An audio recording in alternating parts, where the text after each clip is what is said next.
Baik, terima kasih. Bismillahirrahmanirrahim. Assalamualaikum warahmatullahi wabarakatuh. Selamat pagi, kita ketemu lagi di mata kuliah etnografi di pertemuan yang ketiga. Sebagaimana yang udah kita sepakati bersama-sama bahwa dalam pertemuan yang ketiga ini kita akan membahas tentang konsep dasar etnografi. Nah, mas-mas dan mbak-mbak yang saya cintai, hari ini kita akan mengupas tentang apa aja hal-hal penting yang sangat mendasar yang harus ada dalam etnografi atau yang harus dipahami oleh mas-mas dan mbak-mbak semua dalam kaitannya dengan etnografi. Konsep dasar etnografi.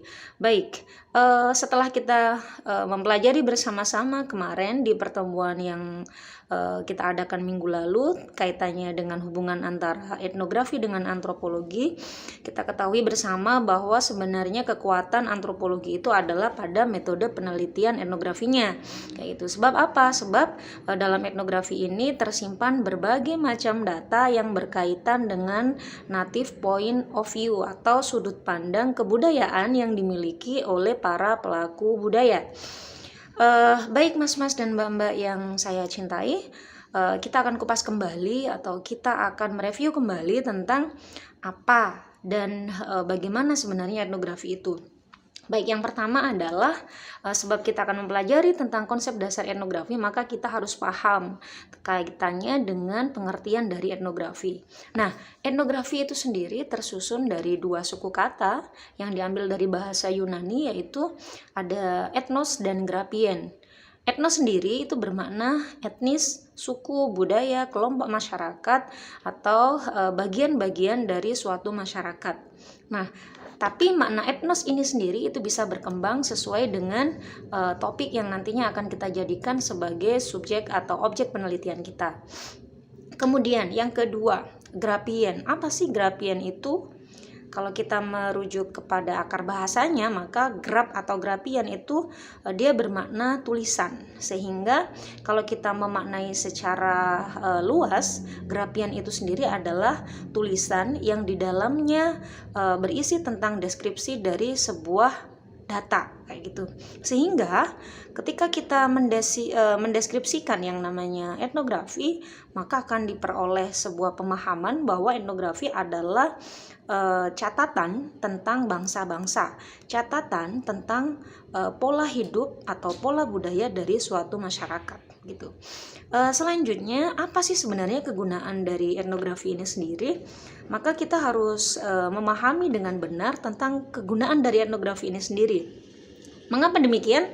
Karena kita mempelajari etnografi ini untuk menerapkan atau mengaplikasikan etnografi ini dalam metode penelitian di ranah akidah dan filsafat. Kalau misalnya sebelum kita mengenal tentang etnografi ini, kita biasa menggunakan metode penelitian yang biasa, metode penelitian lapangan yang biasa, maka ketika kita menerapkan etnografi, maka akan ada apa nih di penelitian-penelitian tentang akidah dan filsafat? Baik, yang pertama yang harus kita pahami tentang etnografi adalah bahwa kegunaan etnografi ini mencakup dua hal. Yang pertama, kegunaan etnografi adalah sebagai metode penelitian. Kalau kita ngomong tentang metode, jadi kita nggak perlu letterleks ya, memahami tentang method. How is method? What is method? Kayak kita metode. Metode adalah method adalah cara penelitian. Penelitian itu apa? Penelitian itu ya berarti mendengarkan, kemudian merasakan, kemudian melihat, kemudian merasakan, mendengar kayak gitu. Nah, itu yang namanya penelitian. Sehingga ya kegunaan etnografi adalah sebagai metode penelitian, cara untuk melihat, cara untuk mendengar, dan cara untuk mendeskripsikan dari subjek atau objek yang kita teliti. Seperti itu. Sebagai metode penelitian, artinya etnografi juga bisa bermakna sebagai metode pengumpulan data. Karena yang dicari dalam penelitian itu adalah data penelitian. Ngapain kita repot-repot, mas-mas dan mbak-mbak repot-repot ke lapangan kalau nggak ada tujuannya? Maka tujuan dari etnografi ini adalah untuk mengumpulkan data. How to collect data, seperti itu. Lalu, kegunaan etnografi yang kedua adalah sebagai metode penulisan hasil penelitian, yaitu setelah kita mendapatkan data-data dalam penelitian etnografi, kita melakukan representasi data atau mendisplay data dengan menggunakan model-model display data etnografi. Seperti itu. Adapun bagaimana kriteria atau bagaimana operasionalisasi metode penulisan hasil penelitian dengan etnografi itu nanti akan kita kupas tuntas di pertemuan mendatang. Selanjutnya, sebagai metode pengumpulan data, apa yang harus kita lakukan ketika kita menggunakan etnografi? Nah, dalam etnografi ini ada beberapa ciri khas atau ciri khusus atau karakteristik yang khusus ada dalam etnografi. Yang pertama adalah dia bersifat sangat kualitatif. Apa yang dimaksud kualitatif dalam etnografi? Yang dimaksud kualitatif dalam etnografi adalah data collection atau seluruh data yang ada dalam etnografi itu berasal dari yang pertama, pernyataan. Nah, pernyataan siapa nih yang dimaksud? Yang dimaksud adalah pernyataan dari subjek yang kita teliti. Natif, masyarakat lokal, pelaku kebudayaan, pernyataan dari natif, pernyataan dari pelaku kebudayaan, pernyataan dari subjek yang kita teliti. Itu adalah data-data yang harus ada dalam etnografi.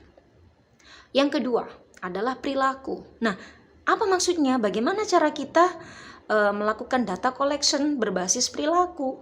Maka kita harus mendeskripsikan bagaimana perilakunya. Kita menceritakan.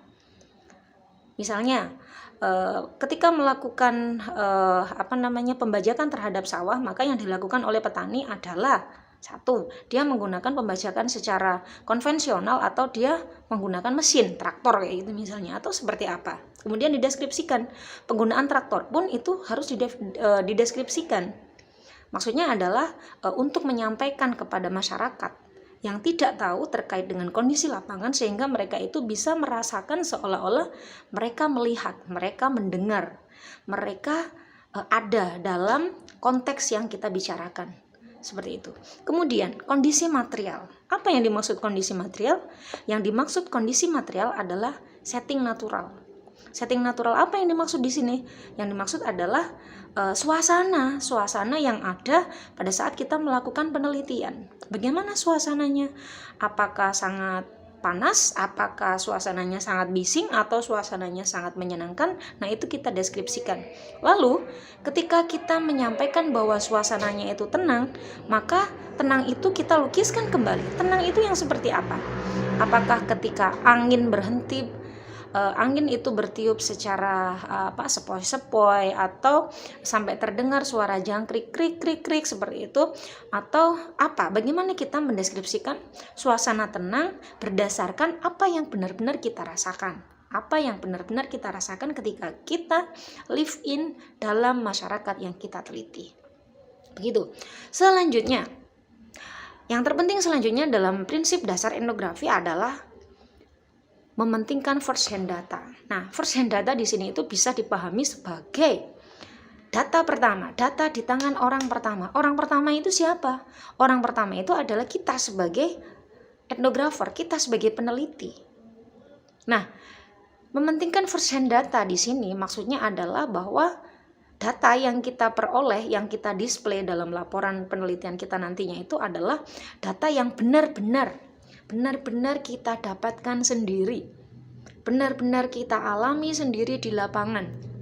Berdasarkan apa? Berdasarkan hasil observasi partisipasi dan hasil wawancara mendalam yang kita lakukan, yang dilakukan oleh mas-mas dan mbak-mbak semua pada saat melakukan penelitian.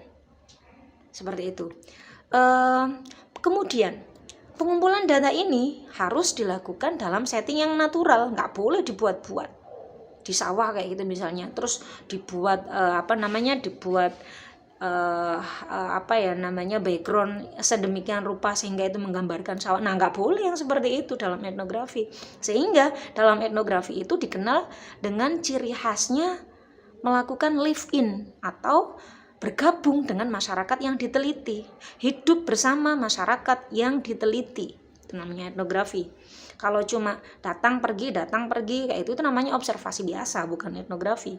Yang namanya etnografi adalah harus hidup dan berbaur dengan masyarakat lokal yang diteliti. Jadi misalnya kita mau meneliti tentang pola hidup dari masyarakat bibir pantai di daerah Cilacap sana misalnya, atau di daerah-daerah pesisir yang lain, maka kita harus memboyong diri kita. Kalau kita masih sendiri misalnya, kalau sudah punya keluarga ya memboyong keluarga kita untuk tinggal sementara di sana. Supaya apa? Supaya kita tahu dengan detail episode demi episode kehidupan yang dilakukan, yang terjadi dalam masyarakat yang kita teliti. Seperti itu. Kenapa sih kok nggak boleh datang dan pergi? Karena dikhawatirkan pada saat kita pergi, ada episode-episode kehidupan yang terjadi di masyarakat yang kita teliti yang itu luput dari pengamatan kita. Sehingga kita kehilangan data yang sangat berharga. Nah begitu Bapak Ibu, begitu Mas Mbak. Jadi pentingnya etnografi dengan mensyaratkan live-in adalah supaya kita benar-benar bisa merasakan apa yang dirasakan oleh subjek yang kita teliti. Kita benar-benar tahu semata-mata, dan data yang kita peroleh, data yang kita kantongi pada saat kita ke lapangan itu benar-benar data milik kita. Seperti itu.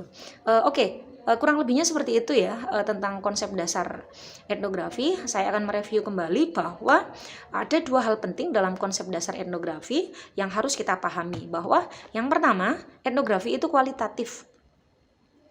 Data collection, yang dimaksud dengan kualitatif adalah data collection berasal dari hasil pernyataan, hasil deskripsi perilaku, dan hasil kondisi material. Yaitu pelukis satu, transkrip ya, kalau pernyataan dari informan kita itu bisa outputnya adalah transkrip. Kemudian kalau misalnya berasal dari deskripsi perilaku itu masuknya ke field work nantinya, field work atau field note. Jadi kita mendeskripsikan bagaimana perilaku dari masyarakat yang kita teliti. Selanjutnya kondisi material itu nanti bisa kita turunkan dalam bentuk field note. Jadi kita menggambarkan bagaimana kondisi atau setting natural yang ada di masyarakat yang kita teliti. Bagaimana keadaan dari masyarakat yang kita teliti. Seperti itu. Kemudian yang kedua, karena ini review materi lagi, yang kedua adalah first hand data. Karena sifat dari etnografi ini mementingkan first hand data, sehingga kita, mas-mas dan mbak-mbak, sebagai peneliti itu harus benar-benar jujur, turun langsung ke lapangan. Nggak boleh nyuruh orang. Ya boleh sih sebenarnya, cuma itu kan konteksnya lain nanti. Kita sebagai peneliti pemula ya sebaiknya kita punya pengalaman lapangan sendiri, sehingga kita bisa melakukan klaim bahwa data kita ini memang benar-benar milik kita. Jadi ini bukan data yang kita adopsi atau kita ambil dari data orang kayak gitu. Ini pure kayak gitu, milik kita. Sehingga ini nanti sifatnya adalah sangat valid karena kita benar-benar mengalami begitu.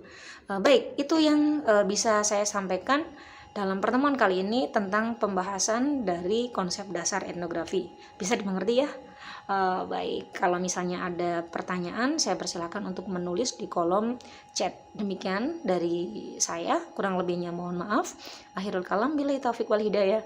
Wassalamualaikum warahmatullahi wabarakatuh.